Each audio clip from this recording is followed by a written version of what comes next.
बाबा खूप बोर होतंय, काहीतरी नवीन फ्रेश ऑर्डर करा ना. माझ्याकडे एक सरप्राईज आहे. स्वाद गोकुळचा आस्वाद परंपरेचा गोडवा नात्याचा गारवा आनंदाचा गोकुळ आईस्क्रीम सोबती प्रत्येक क्षणाचा गोकुळ आईस्क्रीम.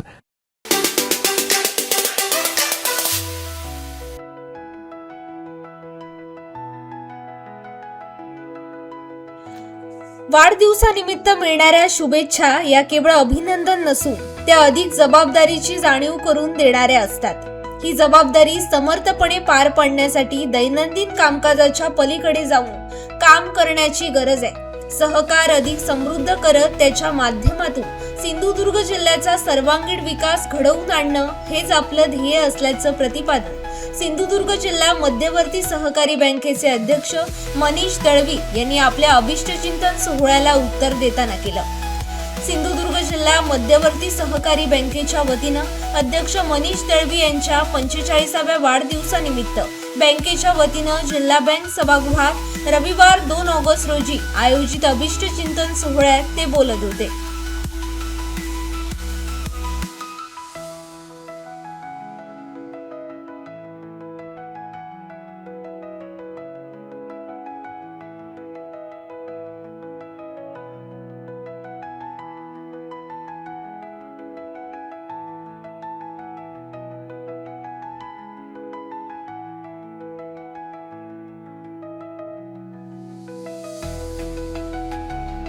यावेळी भाजप जिल्हाध्यक्ष प्रभाकर सावंत, शिंदेसेना जिल्हा प्रमुख संजू परब, मुख्य कार्यकारी अधिकारी अनिरुद्ध देसाई, संचालक महेश सारंग, नागेश मोर्ये, गजानन गावडे, गणपत देसाई, रवी मडगावकर, विद्याप्रसाद बांदेकर, आत्माराम ओटवणेकर, राजू राऊळ यांच्यासह संचालक, अधिकारी व कर्मचारी उपस्थित होते.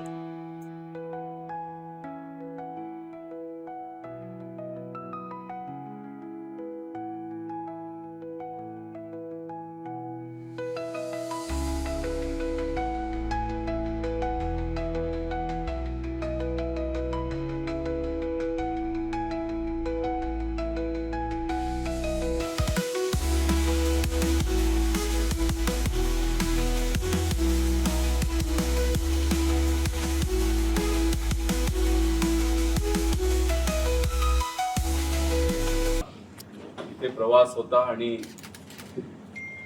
प्रभाकरजीने सांगितलं की बँकेचे आमचे चेअरमॅन मनीषजी यांचा वाढदिवस आहे, तिथूनच आपण चाललोय, तर त्यांना शुभेच्छा देऊन जाऊया.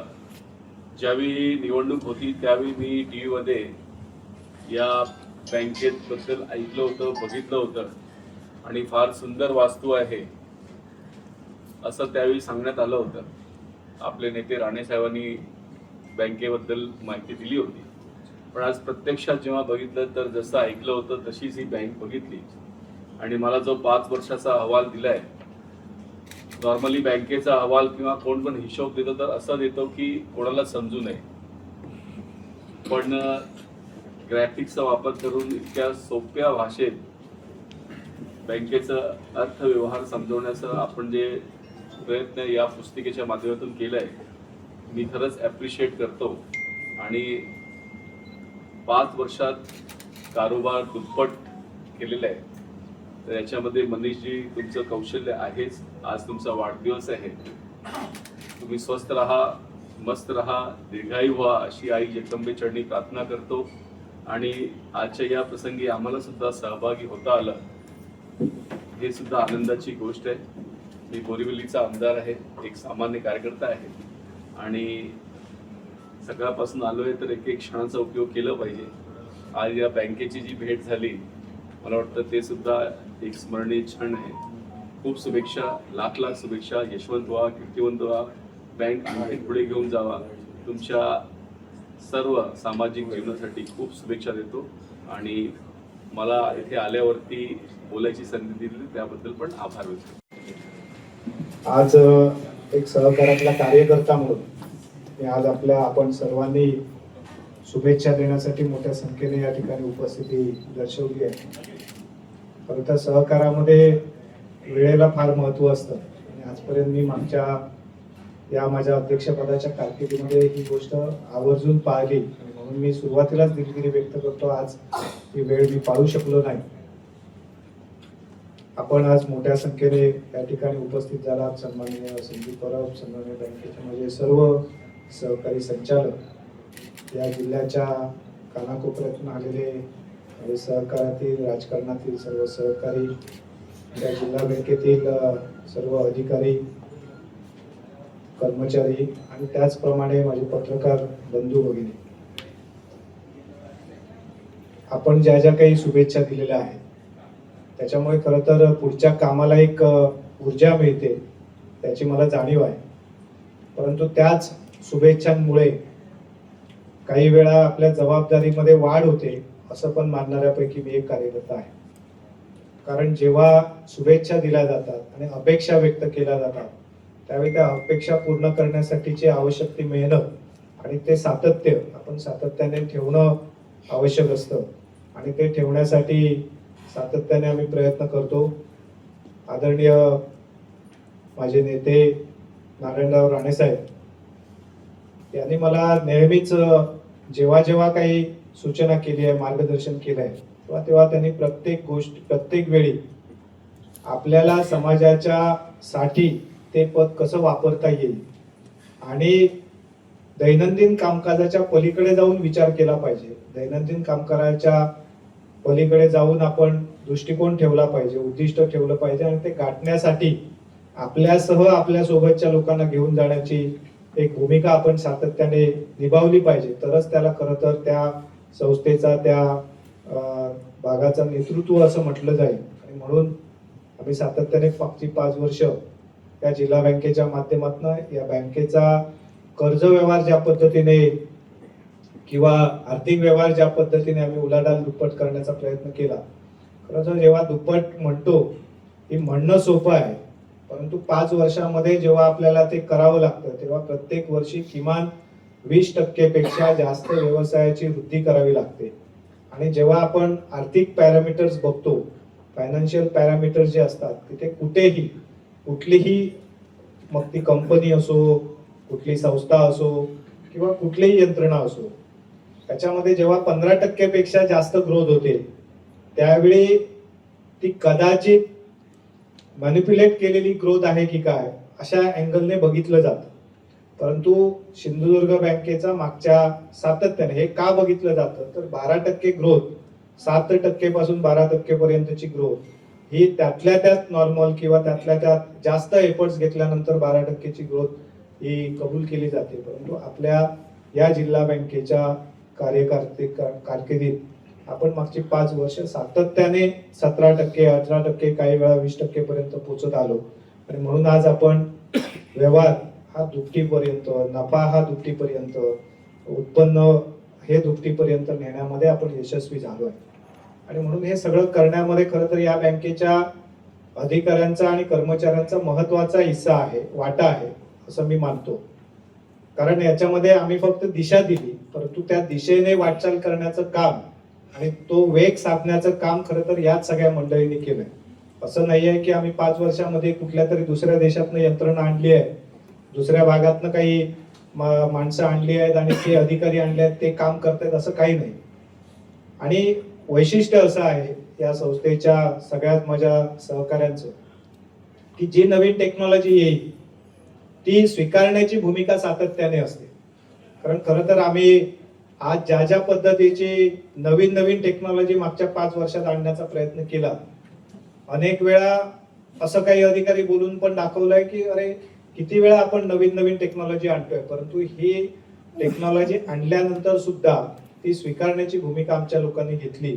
खरं तर या सगळ्या गोष्टी आपण याच्यासाठी जाणतोय की या जिल्ह्यातल्या ग्राहकाला, या जिल्ह्यातल्या शेतकऱ्याला, महिलांना, युवकांना या बँकेबरोबर आपला व्यवसाय करणं अधिक सोपं झालं पाहिजे आणि या बँकेच्या माध्यमातून त्यांना चांगल्या सेवा सहजासहजी उपलब्ध झाल्या पाहिजेत. या दृष्टिकोनातनं खरं तर डिजिटल प्लॅटफॉर्मचा वापर आपण करण्याचा प्रयत्न करतो आणि हे करण्याचाच एक भाग म्हणून आज आपण TCS सारख्या म्हणजे टाटा कंपनी, टाटा कन्सल्टन्सीच्या एक पार्ट असलेला TCS, ज्याचा जे सॉफ्टवेअर आजच्या क्षणाला भारतात फक्त SBI सारख्या मोठ्या सिस्टमकडे वापरलं जात आहे, इतर कुठल्या खासगी बँकांकडे वापरलं जात नाही. कोऑपरेटिव्ह बँकांकडे तर त्याचा विचार सुद्धा करण्याचा कोणी प्रयत्न केला नाही. अशा प्रकारच्या टेक्नॉलॉजीचा वापर करण्याचा निर्णय माझ्या सहकारी संचालक मंडळाने घेतला आणि तो निर्णय घेतल्यानंतर त्याच्यावर अंमलबजावणी करण्याचं काम मागच्या 2 महिन्यापासून माझ्या सगळ्या सहकारी अधिकारी कर्मचाऱ्यांनी सुरुवात केलं. त्याच्यात कोणी असं म्हटलं नाही की एवढ्या मोठ्या टेक्नॉलॉजीला किंवा एवढ्या वेगळ्या टेक्नॉलॉजीला आपण एवढ्या फास्ट कसं काय एक्सेप्ट करायचं, तुम्ही दुसरी एजन्सी नेमा किंवा काही, असं काही नाही. आपलं एक वैशिष्ट्य आहे की या महाराष्ट्रामध्ये कुठेही स्वतःचं सीबीएस सेंटर जे स्वतः इस्टॅब्लिश केलंय आणि स्वतः ते चालवलं गेलंय किंवा चालवलं जातंय आणि ते सुद्धा त्याच जिल्ह्यातल्या कर्मचाऱ्यांकडून आणि त्याच्याही पलीकडे की जे टेक्निकली ते शिक्षण न घेता इथेच राहून ते शिकलेत, म्हणजे जॉबला लागताना ऍज अ क्लर्क म्हणून लागलेत, परंतु त्याच्यानंतरच्या काळामध्ये सॉफ्टवेअर इंजिनियर बरोबर स्पर्धा करतील इतक्या चांगल्या पद्धतीचं त्यांनी स्वतःला घडवून घेतलं. त्याच्यासाठी खरंच त्यांना मनापासून धन्यवाद देतो. कारण त्यांच्यासारख्या मेहनत घेऊन स्वतःमध्ये बदल केलेल्या अधिकारी कर्मचाऱ्यांमुळे आज बँकेचा आपण हा जो टप्पा गाठू शकलो.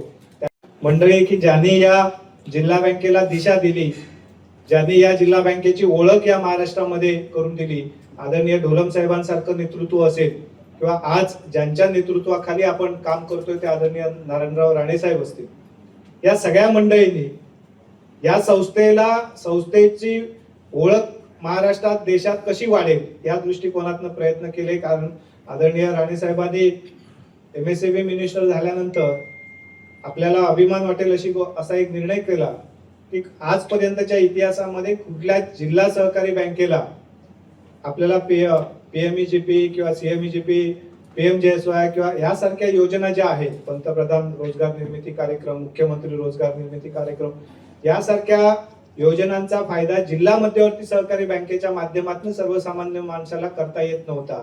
तो फक्त नॅशनलाइज बँका किंवा खासगी बँकांच्याच माध्यमातून करता येत होता. परंतु तो निर्णय आदरणीय राणे साहेबांनी या देशामध्ये पहिला लागू केला असेल तर तो सिंधुदुर्ग जिल्हा मध्यवर्ती सहकारी बँकेला लागू केला.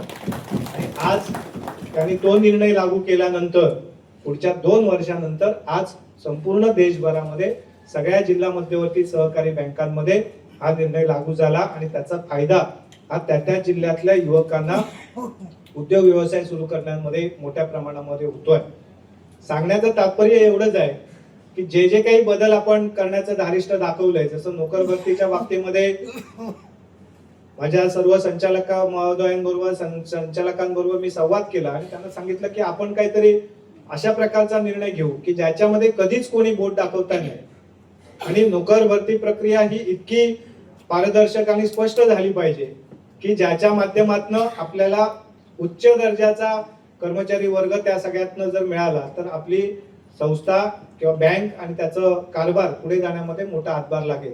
आणि IBPS सारखी यंत्रणा जी SBI असेल किंवा बँक ऑफ इंडिया असेल, बँक ऑफ महाराष्ट्र किंवा अशा मोठ्या बँकांचीच फक्त भरती प्रक्रिया करते किंवा केंद्र शासनाची भरती प्रक्रिया जी संस्था करते, अशा संस्थेकडे आपण भरती प्रक्रिया करण्याचा निर्णय घेतला. महाराष्ट्रामध्ये IBPS बरोबर करार करणारी पहिली सिंधुदुर्ग जिल्हा मध्यवर्ती सहकारी बँक होती. परंतु त्या संस्थेने सुद्धा अनेक वेळा आम्हाला थोडंसं मागे पुढे केलं, कारण त्यांनाही संशय होता की जिल्हा मध्यवर्ती सहकारी बँक आणि इतक्या आमच्यासारख्या कठीण असणाऱ्या संस्थेबरोबर कसं काय करार करेल. परंतु तो निर्णय आम्ही घेतला आणि त्या निर्णयाचा फायदा आज असा झाला की चांगल्या दर्जाचे उच्च शिक्षित आणि चांगले प्रशिक्षण असणारी 73 मुलं या ठिकाणी आज निवडली गेली. काल त्यांचा रिझल्ट जाहीर झाला. उद्या सकाळपासून ती जिल्हा बँकेकडे सगळी मुलं या ठिकाणी रुजू होतील आणि आज ती 73 मुलं ज्यावेळी रुजू करताना फक्त जिल्ह्यापुरती मर्यादित भरती प्रक्रिया राबवली गेली आणि त्यावेळी मला अनेक जिल्हा बँकांच्या चेअरमनांचा फोन आला की तुम्ही हा जो निर्णय घेताय त्याच्यामुळे तुमची भरती प्रक्रिया उद्या कोर्टामध्ये जाऊन अडकेल आणि याच्यामध्ये अनेक प्रश्न निर्माण होतील आणि याचा फटका कदाचित आमच्यासारख्या इतर जिल्हा बँकांना सुद्धा होईल, कारण त्याच्यातनं आपल्याला टेक्निकल स्टाफ मिळणार नाही. आणि तरी सुद्धा आम्ही त्याच्यामध्ये ठाम राहिलो, कारण आम्ही त्याच्यासाठी आवश्यक ते नियम नियमावली या सगळ्या गोष्टींमध्ये योग्य ते निर्णय घेतले होते. आणि त्याच्यामुळे आज आपल्याला 100% सिंधुदुर्ग जिल्ह्यातल्या मुलांना 73 जणांना आज त्या ठिकाणी भरती झाला. आणि त्याच्यानंतर महाराष्ट्र शासनाने आमचा हा निर्णय स्वीकारला, की ज्याच्यामध्ये पूर्वीचा निर्णय असा होता की पूर्ण महाराष्ट्र राज्य हे त्याचं कार्यक्षेत्र होतं भरती प्रक्रियेचं, की महाराष्ट्राच्या कुठल्याही जिल्ह्यातनं त्या ठिकाणी उमेदवार त्या ठिकाणी आपला अर्ज सादर करू शकत होता. परंतु आम्ही तो निर्णय घेतल्यानंतर महाराष्ट्र शासनाने हा निर्णय स्वीकारला आणि आज 70% जिल्ह्यातले आणि 30% जिल्ह्याबाहेरचे अशा प्रकारचा महाराष्ट्र शासनाने त्याच्यानंतर अधिकृत निर्णय केला. आणि त्याच्यामुळे आज सगळ्या राज्यभरामध्ये अनेक जिल्हा बँकांना त्याचा फायदा होतोय. अशा प्रकारचे अनेक निर्णय घेऊ शकलो त्याचं कारण की संचालक मंडळाने सातत्याने, आम्ही वेगवेगळ्या राजकीय पक्षातनं खरं तर या ठिकाणी अनेक लोक निवडून आली आहेत, परंतु ही पादत्राणं ही खालच्या पायरीवरच आम्ही त्या ठिकाणी काढून ही संस्था कशी पुढे जाईल, कारण ही जिल्हावासियांची संस्था आहे, जिल्ह्यातल्या शेतकऱ्याची, गरीब शेतकऱ्याची संस्था आहे, जिल्ह्यातल्या उद्योग व्यवसायाची संस्था आहे, जिल्ह्यातल्या महिलांची संस्था आहे. कारण त्या सगळ्या मंडळींनी आतापर्यंत दिलेल्या योगदानामुळे आपण इथेपर्यंत पोहोचू शकलेलो आहोत याची आम्हाला जाणीव आहे. आणि आम्ही या संस्थेचे फक्त विश्वस्त आहोत, आम्ही या संस्थेचे कोणी मालक नाही आहोत, आम्ही या संस्थेचे फक्त चालक आहोत. आणि ती जेव्हा आमच्याकडे जबाबदारी दिली आहे त्याच्यापेक्षा चांगल्या दर्जाची करून ती जबाबदारी पुढे दिली पाहिजे आणि दुसऱ्याकडे दिली पाहिजे असा विचार घेऊन आम्ही ही सगळी मंडळी काम करत असल्यामुळे सगळ्यांनी एकमताने अनेक वेळा चांगले निर्णय घेतले. कायदा त्याचा किस करणं किंवा त्याच्यावर अजून विचार मंथन करणं याच्यासाठी आमच्याकडे बांदेकर साहेबांसारखी तज्ज्ञ मंडळी असल्यामुळे आम्हाला काही जास्त कायदेशीर बाजूचा विचार करावा लागला नाही. कारण जसं आता सीओ साहेब म्हणाले, एकदा बांदेकर साहेबांनी सर्टिफिकेट दिलं म्हणजे ते ऑडिटरने दिलेलं सर्टिफिकेट आहे. त्यामुळे त्यांच्यासारख्या अनुभवी लोकांनी, म्हणजे आता इथे माझ्या सोबत बसलेली अनेक मंडळी, जितके माझं वय आहे किंबहुना तेवढे वर्ष या जिल्हा बँकेमध्ये संचालक राहिलेली मंडळी सुद्धा या संचालक मंडळामध्ये आहे. परंतु असं असताना सुद्धा तू बाबा कमी वयाचा आहेस, तू माझ्या मुलाच्या वयाचा आहेस म्हणून तू आमचंच ऐकलं पाहिजेस असं नाही. काही वेळा त्या पदाचा मान राखून सुद्धा मी घेतलेले निर्णय त्यांनी स्वीकारले. त्याच्यात चुका असतील तर त्यांनी योग्य वेळी त्या दाखवून दिल्या आणि अशा चांगल्या मार्गदर्शकांबरोबर काम करण्याची संधी मिळाली. आयुष्यामध्ये अशी संधी खूप कमी वेळा मिळते. खरं तर मी परमेश्वराला धन्यवाद देईन की अशा चांगल्या लोकांबरोबर मला काम करण्याची संधी मिळाली आणि त्याच्यामुळे ही प्रगती साध्य करता आली. या सगळ्या वाटचालीमध्ये, इतक्या वर्षाच्या वाटचालीमध्ये विकास संस्थेचा संचालक, चेअरमन, तालुका खरेदी विक्री संघाचा संचालक होणं, चेअरमन होणं, त्याच्याशिवाय जिल्ह्याच्या बाजार समितीमध्ये संचालक म्हणून काम करणं, जिल्ह्याच्या खरेदी विक्री संघामध्ये संचालक म्हणून काम करणं असेल किंवा आता राज्याच्या बाजार समितीमध्ये संचालक म्हणून काम करणं असेल, राज्याच्या त्या ठिकाणी काजू बोर्डामध्ये संचालक म्हणून काम करणं असेल, असे अनेक प्रकारचे अनुभव घेत असताना सुद्धा या सगळ्याच्या माध्यमातून चांगली मंडळींचं मार्गदर्शन मिळालं आणि या मार्गदर्शनामुळे खरं तर आता इथेपर्यंतचा प्रवास घडू शकला. आणि आपल्यासारख्या सगळ्यांच्या मंडळींच्या आशीर्वादामुळे आणि सहकार्यामुळे, कारण खरं तर या जिल्हा बँकेमध्ये अनेक अधिकारी कर्मचारी असे आहेत की ज्यांनी जाधव साहेबांची सुरुवात बघितली आहे सहकारातली आणि त्यांनी माझ्यासारख्याचं ऐकणं आणि त्यांना मी एखादा निर्णय सांगणं आणि त्याच्यानंतर त्यांनी तो स्वीकारून त्याच्यामधनं मार्ग काढणं ही गोष्ट सोपी नसते. इतर जिल्ह्यांमध्ये आपण गेलो तर याच मुद्द्यांमुळे अनेक संस्था या अडचणी झालेल्या आहेत की दुसऱ्या पिढीला स्वीकारणं आणि दुसऱ्या पिढीला सोबत घेऊन जाणं हे सोपी गोष्ट नसते. परंतु इथे असलेल्या अधिकाऱ्यांनी सुद्धा, संचालकांनीच नाही तर इथे असलेल्या अनेक अधिकाऱ्यांनी सुद्धा मला स्वीकारलं, माझ्या बरोबर काम केलं, मला दिशा दिली, मी दिलेल्या दिशेवर वाटचाल करण्याचा प्रयत्न केला आणि म्हणून खरं तर आपण या ठिकाणी येऊ शकलो. आदरणीय राणे साहेबांनी सातत्याने जे काही मार्गदर्शन केलं त्याचा खरं तर आम्हाला मोठा या निमित्ताने फायदा झाला. आणि म्हणून आज आपल्या सगळ्यांना सांगू इच्छित की आपली ही जिल्हा बँक आपल्यासाठी महाराष्ट्रातलं एक अभिमानाचं संस्था म्हणून, महाराष्ट्रामधली एक अभिमानाची संस्था म्हणून त्या ठिकाणी ओळख निर्माण करण्यामध्ये यशस्वी होते आहे. आणि अजूनही आपल्याला खूप पुढचा खरं तर प्रवास करायचा आहे आणि हे करण्यामध्ये आपल्या सगळ्यांची अशीच साथ, सहकार्य आणि आशीर्वाद कायम राहो आणि तेव्हाच जाऊन आपण या जिल्ह्याच्या विकासामध्ये थोडाफार हातभार या जिल्हा बँकेच्या माध्यमातून निश्चितपणे लावू शकू अशी मला खात्री आहे. आणि म्हणून सहकाराला सुद्धा समृद्धी देणं आणि त्या समृद्धीतनं आपल्या जिल्ह्याची समृद्धी साध्य करणं याच्यासाठी आपण सगळ्यांनी एक सहकार्यातनं काम करावं आणि केलं पाहिजे. याच्यासाठी परमेश्वराने बळ देव, आपल्या सगळ्यांना आपल्या सगळ्यांची साथ सहकार्य मिळो अशा प्रकारची प्रार्थना करतो. आपल्या सुद्धा सगळ्यांना या ठिकाणी उत्तम आरोग्य आणि दीर्घ आयुष्य लाभो अशी परमेश्वराची प्रार्थना करतो. आणि माझे हे सर्व सहकारी ज्यांनी आजपर्यंतच्या माझ्या वाटचालीमध्ये साथ सहकार्य दिलाय त्या प्रत्येकाची जाणीव मनात ठेवून मी याच्या पुढच्या काळातली वाटचाल करेन याची मी ग्वाही आपल्याला देतो. आणि आपण जो विश्वास व्यक्त केलाय, जो विश्वास दाखवलाय तो विश्वास निश्चितपणे सार्थकी लावेल याची सुद्धा या निमित्ताने ग्वाही देतो आणि येथेच थांबतो.